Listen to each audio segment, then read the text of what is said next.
13-ാം അധ്യായം. അന്നാളിൽ ദാവീദ് ഗൃഹത്തിനും യെരുശലേം നിവാസികൾക്കും പാപത്തിന്റെയും മാലിന്യത്തിന്റെയും പരിഹാരത്തിനായി ഒരു ഉറവ് തുറന്നിരിക്കും. അന്നാളിൽ ഞാൻ ദേശത്തുനിന്ന് വിഗ്രഹങ്ങളുടെ പേരില്ലാതാക്കും. ഇനി അവയെ ഓർക്കയുമില്ല.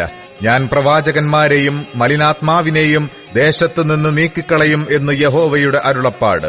ആരെങ്കിലും ഇനി പ്രവചിക്കുമ്പോൾ അവനെ ജനിപ്പിച്ച അപ്പനും അമ്മയും അവനോട് യഹോവയുടെ നാമത്തിൽ ഭോഷ്ക് സംസാരിക്കുന്നതുകൊണ്ട് നീ ജീവനോടിരിക്കയില്ല എന്ന് പറയുകയും അവനെ ജനിപ്പിച്ച അപ്പനും അമ്മയും അവൻ പ്രവചിക്കയിൽ തന്നെ അവനെ കുത്തിക്കളയുകയും ചെയ്യും.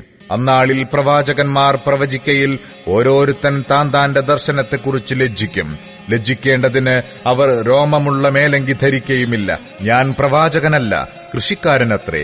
എന്റെ ബാല്യത്തിൽ തന്നെ ഒരാൾ എന്നെ വിലയ്ക്ക് മേടിച്ചിരിക്കുന്നു എന്ന് അവൻ പറയും. എന്നാൽ അവനോട് നിന്റെ കയ്യിൽ കാണുന്ന ഈ മുറിവുകൾ എന്ത് എന്ന് ചോദിക്കുന്നതിന് അവൻ എന്നെ സ്നേഹിക്കുന്നവരുടെ വീട്ടിൽ വെച്ച് ഞാൻ അടികൊണ്ടതാകുന്നു എന്ന് ഉത്തരം പറയും. വാളേ, എന്റെ ഇടയന്റെ നേരെയും എന്റെ കൂട്ടാളിയായ പുരുഷന്റെ നേരെയും ഉണരുക എന്ന് സൈന്യങ്ങളുടെ യഹോവയുടെ അരുളപ്പാട്. ആളുകൾ ചിതറിപ്പോകേണ്ടതിന് ഇടയനെ വെട്ടുക.